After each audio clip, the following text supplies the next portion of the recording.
রাত 9:30।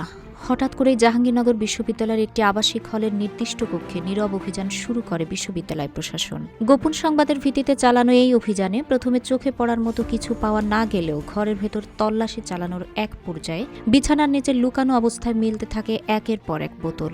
শেষ পর্যন্ত সেখান থেকে উদ্ধার করা হয় 21 বোতল মদ। বিশ্ববিদ্যালয়ের সূত্র জানায়, ঘটনাটি ঘটে জাতীয় কবি কাজী নজরুল ইসলাম হলের 723 নম্বর কক্ষে। অভিযুক্ত শিক্ষার্থীর নাম ফজলে আজওয়াদ। তিনি বিশ্ববিদ্যালয়ের সরকার ও রাজনীতি বিভাগের 52তম ব্যাচের শিক্ষার্থী। তিনি মূলত মীর মোশাররফ হোসেন হলের আবাসিক শিক্ষার্থী হলেও দীর্ঘদিন ধরে অবৈধভাবে নজরুল ইসলাম হলে অবস্থান করছিলেন। কিউব হোল্ডিংসের গল্পে সেই রেখাটি আঁকা হয়েছিল আজ থেকে 1 যুগ আগে। নকশাই আমাদের ভাষা।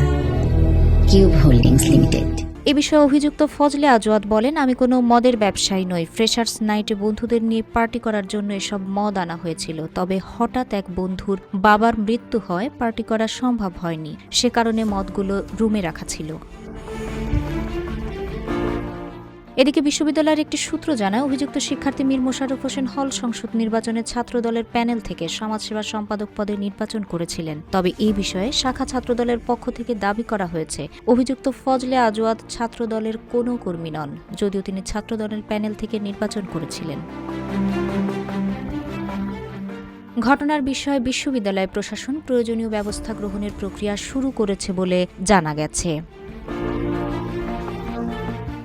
তাহেরা আক্তার, নিউজ ডেস্ক, রূপালী বাংলাদেশ।